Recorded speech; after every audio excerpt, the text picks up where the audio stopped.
और सबसे बड़ी बात, इतना भारी पत्थर आप देखेंगे जो इस शीशे के ऊपर रखा हुआ है। दूसरी तरफ अंदर आपको भगवान की जो प्रतिमा जो कि लोग अपने डैशबोर्ड पे रखते हैं वो आपको यहाँ पर साफ तौर पर नजर आ जाएगी। तो इसी तरीके से एडमिनिस्ट्रेशन ने ये पूरा जो इलाका है उसको कॉर्डन ऑफ किया है।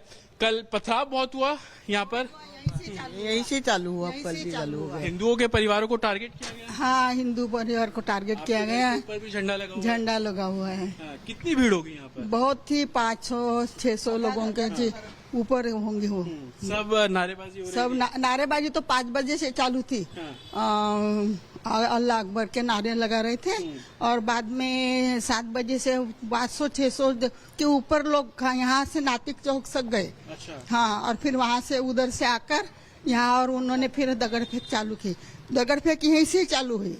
आपके भी घर के गेट पे पत्थर मारे? नहीं, हमारे घर के ऊपर नहीं मारे पत्थर, मगर चौक के ऊपर, चौक के तरफ फेंके उन्होंने। तो जिस चौक का जिक्र किया जा रहा है उस चौक की तस्वीरें भी मैं आपको दिखाऊं। आप ये देखेंगे बैरिकेड करके पूरे चौक को बंद जो है वो किया गया है। आपको फोर्सेस की जो गाड़ी है यहाँ पर डिप्लॉय नजर आ जाएगी। प्रशासन कोशिश कर रहा है कि इस पूरे इलाके में शांति जो है वो कायम रहे। उसको लेकर लगातार जो सीनियर ऑफिसर्स हैं वो यहाँ पर आपको ब्रीफ करते हुए नजर आ जाएंगे। तो ये पूरा इलाका जो जहाँ पे अमूमन बहुत चहल पहल रहती है, आज कर्फ्यू का दिन है तो लोग अपने घरों के अंदर हैं। जो लोग बाहर आ रहे हैं उनको भी एडमिनिस्ट्रेशन ये एडवाइस कर रहा है कि आप अपने घरों के अंदर ही जाइए। और आप यहाँ पर जितने भी बोर्ड देखेंगे अमूमन हर बोर्ड पर आपको पत्थरबाजी और कुछ ना कुछ छूटा हुआ आपको नजर आ जाएगा। एक सबूत दिखा रहे हैं, लोगों से बात कर रहे हैं और लोग जो है अपनी आपबीती सुना रहे हैं। इस बीच बड़ी खबर आ रही है जहां पे हिंसा के बाद हिरासत में 70 से ज्यादा लोग लिया गया है।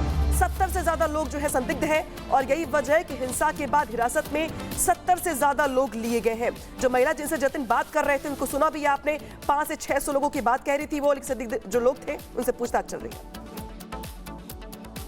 अभी अंडर कंट्रोल में सिचुएशन है। हमारे फिक्स पॉइंट और पेट्रोलिंग शुरू है।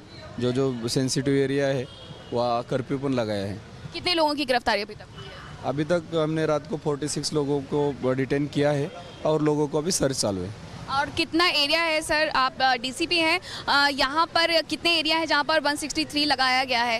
ये हमारे गणेशपेट पुलिस स्टेशन का एरिया है, कोतवाली पुलिस स्टेशन का एरिया है और तहसील पुलिस स्टेशन का एरिया, जहाँ रात को जो घटना हुई है उस एरिया में कर्फ्यू लगाया है। बहुत सारे लोगों का कहना है कि प्री प्लान था, कुछ लोग थे जो नकाबपोश थे, ऐसा कुछ जांच में पाया गया अभी तक? नहीं बे, इसके बारे में इन्वेस्टिगेशन चालू है। माहौल है शिवाजी चौक के पास इस वक्त हम मौजूद हैं, आप देख पा रहे हैं। और जो चौरस्ता है इसे पूरी तरह से ब्लॉक कर दिया गया है। जो पुलिस छावनी में तब्दील है और जो मोबाइल सर्विलांस व्हीकल है यहाँ पर लगा हुआ है, जो चारों सड़कें हैं उसे ब्लॉक कर दिया गया है ताकि किसी भी गतिविधि को यहाँ पर रोका जा सके। जो छोटी बड़ी कोई भी तरह की गाड़ियाँ हैं इस चौक तक नहीं पहुँचेंगी। और हम चारों दायरे की अगर हम बात करें तो कुल मिलाकर 100 मीटर से अधिक का ये दायरा है और हर तरफ पुलिस की यहाँ पर चौकसी है और हर तरफ यहाँ पर व्यवस्थित कर दिया गया है। इस तरफ भी हम जरा दिखाते हैं। यहाँ देखिए, यहाँ पर महिला जो पुलिसकर्मी हैं उन्हें भी लगाया गया है। बैरिकेड चारों तरफ कर दी गई है। यहाँ पर आप बैरिकेड देख रहे हैं और इस बैरिकेड को लगाने का मकसद ये है कि किसी भी तरह से यहाँ पर, और सबसे बड़ी बात कि अगर जो रोड़ेबाजी पत्थरबाजी हुई थी और वो रोड़ा कहीं भी दिखाई नहीं देगा। पूरी तरह से सड़क को क्लीन कर दिया गया है, साफ कर दिया गया है। ऐसा बिल्कुल नहीं लगता कि यहाँ पर कुछ हुआ भी था, लेकिन इतना जरूर है। और सबसे बड़ी बात कि ये जो दल है यहाँ पर आपको नजर आएगा, ये बिल्कुल इनके गाड़ी में जो है नगर ये जो है नगर पालिका जो है, नगर पालिका अपनी पूरी तरीके से मुस्तैद है। ये पूरी टीम जो नगर पालिका की है जिन्होंने यहाँ पर सारी व्यवस्थाओं को दुरुस्त कर दिया है। और शिवाजी चौक के पास एक रोड़ा भी आपको नजर यहाँ पर नहीं आएगा। यानी कि व्यवस्थाओं को सुधारने के लिए पुलिस लगातार लगी हुई है, व्यवस्थाओं को सुधारने के लिए नगर पालिका की टीम लगी हुई है, व्यवस्थाओं को सुधारने के लिए यहाँ के आम लोग लगे हुए हैं। और सबसे बड़ी बात कि जब हम इस तरफ आ रहे थे, आप जब आएंगे तो लोग अपनी बालकोनी से देख रहे थे। यानी कि वो जो तस्वीर है अपनी बालकोनी से कुछ लोगों ने रिकॉर्ड किया, जो हम तक उपलब्ध हो पाया और उसे रिपब्लिक भारत ने चलाया। और यहाँ भी कई लोग यहाँ पर मौजूद हैं, उनसे हम जरा बात करते हैं। जरा आइएगा इस बैरिकेड की तरफ।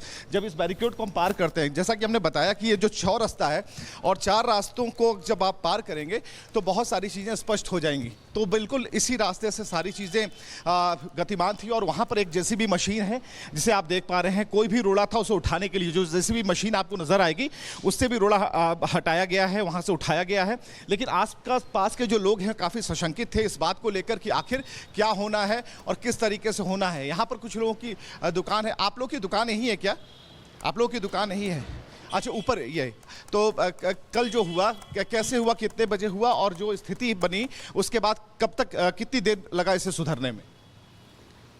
कल ये कुछ 12-1 बजे कुछ मैटर हुआ था यहाँ हमने देखा नहीं, साइलेंट ही था और अचानक शाम को काफ़ी भीड़ आई और फिर पुलिस वालों ने दुकानें बंद करवा दी।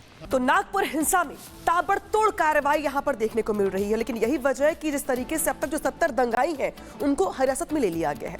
हिंसा की जांच के लिए पुलिस ने 20 टीमें बनाई हैं। रिपब्लिक के पास हिंसा की आधा दर्जन सीसीटीवी फुटेज है, जिसमें दंगाई साफ साफ दिखाई दे रही हैं। कि 6 तस्वीरें दिखा रहे हैं आपको हम नागपुर के अलग अलग हिस्सों से, जहां पे गाड़ियों में आगजनी, पुलिस का लाठीचार्ज, गाड़ियों के जो टूटे शीशे थे वो भी दिखाई दे रहे हैं, पुलिस पे पथराव किया गया, पुलिस बल की तैनाती की गई और पूरे इलाके में कर्फ्यू लगा दिया गया।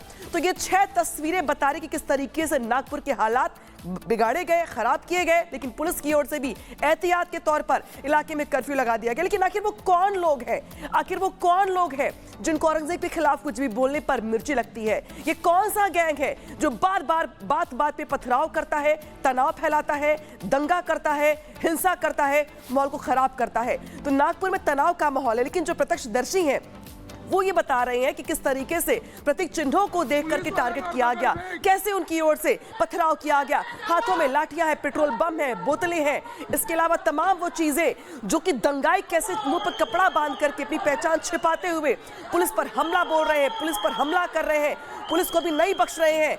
कैमरे में ये दंगाई कैद हो गए हैं। जिस तरीके से नागपुर में यहाँ पर जो आक्रांता गैंग है उसने यहाँ पे उत्पात मचाया है, हंगामा किया है, दंगा किया है, और न सिर्फ दंगा किया है बल्कि कई लोगों की जान खतरे में इस लिहाज से भी क्योंकि कई लोग घायल बताए जा रहे हैं। हालांकि अब एक एक करके जो बारी गिरफ्तारी की वो चल रही है, जो स्थानीय लोग हैं उनकी ओर से योगी मॉडल को लागू करने की मांग की जा रही है। उनकी ओर से कहा जा रहा है दरअसल कि इन दंगाइयों का इलाज सिर्फ एक ही है, बुलडोजर एक्शन, योगी मॉडल।